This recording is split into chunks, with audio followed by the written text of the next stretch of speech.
శ్రీ గురుభ్యో నమః. వారం వర్జం.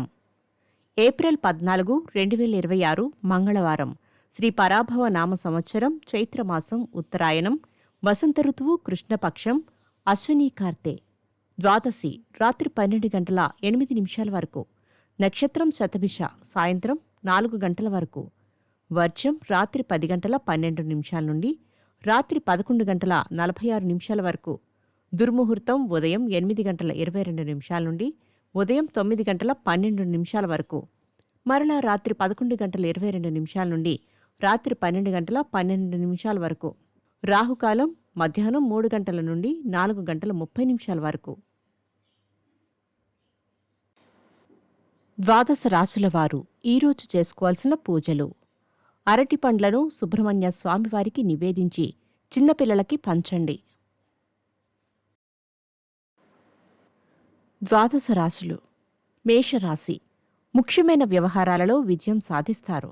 పాత బాకీలు వసూలవుతాయి. బంధువుల కలయిక. వృషభరాశి. జీవిత భాగస్వామి నుండి ధనలాభం పొందుతారు. ఆస్తి వివాదాలు పరిష్కార దశకు చేరుకుంటాయి. మిథున రాశి. వృత్తి వ్యాపారాలు అభివృద్ధి చెందుతాయి. క్రయ విక్రయాలలో నిదానం వహించండి. ఆస్తి వివాదాలు తీరే లబ్ధిని పొందుతారు. కర్కాటక రాశి. ఇంటర్వ్యూలలో విజయం సాధిస్తారు. సంగీత సాహిత్యాల పట్ల ఆసక్తి చూపుతారు. ఖర్చులను అదుపు చేస్తారు. సింహరాశి. కుటుంబ సభ్యుల నుండి ప్రోత్సాహం లభిస్తుంది. ఆర్థిక పరిస్థితి సంతృప్తికరంగా ఉంటుంది. కన్యారాశి. మిత్రులతో ఏర్పడిన విభేదాలు పరిష్కారమవుతాయి. స్థలాలు భూములు కొనుగోలు చేస్తారు. వాహన సౌఖ్యం. తులారాశి. జీవిత భాగస్వామి సలహాలు పదే పదే తీసుకుంటారు. వాటిని అమలు చేస్తారు. వివాదాలకు దూరంగా ఉండండి.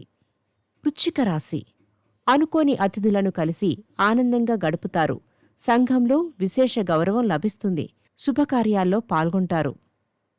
ధనస్సు రాశి. మీ మాటకు విలువ పెరుగుతుంది. విదేశాల నుండి ఆహ్వానాలు అందుకుంటారు. రుణాలు తీరుతాయి. మకర రాశి. పారిశ్రామిక రాజకీయ రంగాలలోని వారికి ప్రభుత్వ పరంగా ఆహ్వానాలు అందుకుంటారు. కుంభరాశి.